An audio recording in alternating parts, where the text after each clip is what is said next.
আজকে আবারও একটা ভিডিও নিয়ে আপনাদের মাঝে হাজির হলাম। আজকে রেসিপি হবে ডাল চাল মিলিয়ে খিচুড়ি রান্না করব। এই যে খিচুড়ি রান্না করতে আছি, আসলে শুরু থেকে শুরু না, শেষ থেকে শুরু। আর আমার ভিডিওটা যদি ভালো লাগে অবশ্যই লাইক কমেন্ট এবং সাবস্ক্রাইব করে দেবেন বন্ধুরা। আজকে যে খিচুড়িটা রান্না করতে আসি, মানে অন্য কিছু রান্না করতে ভালো লাগে না, তাই ভাবলাম একটু ডাল চাল সাথে কিছু আলু দিলাম, তারপর একটু এখানে একটু আম অ্যাড করলাম, এগুলো দিয়ে একটু পাতলা খিচুড়ি রান্না করলাম যাতে খেতে আর কি ভালো লাগে। তার সাথে যদি ঝাল ঝাল কিছু ভর্তা থাকে তাহলে কিন্তু বেশ ভালোই লাগে খেতে।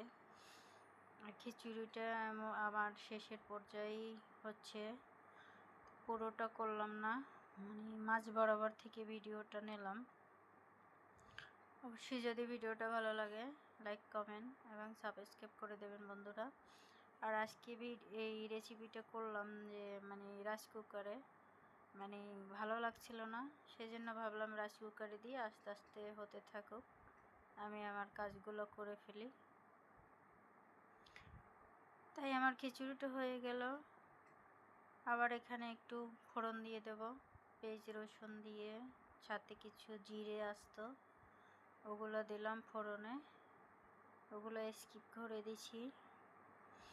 এই যে আমার খিচুড়ি কিন্তু প্রায় শেষ রান্না।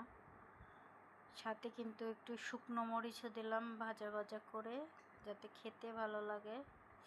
আর একটু এখানে টক দিলাম যাতে খেতে অনেক ভালো লাগে, মুখে রুচি চলে আসে, আর খিচুড়িটা অনেক ভালো লাগবে খেতে। যদি আমার ভিডিওগুলো ভালো লাগে অবশ্যই লাইক কমেন্ট এবং সাবস্ক্রাইব করে দেবেন বন্ধুরা। সবার জন্য অনেক অনেক ভালোবাসা ও দোয়া রইল। সবাই একটু সাপোর্ট করে পাশে থাকবেন, ইনশাল্লাহ আমি আপনাদের পাশে থাকবো।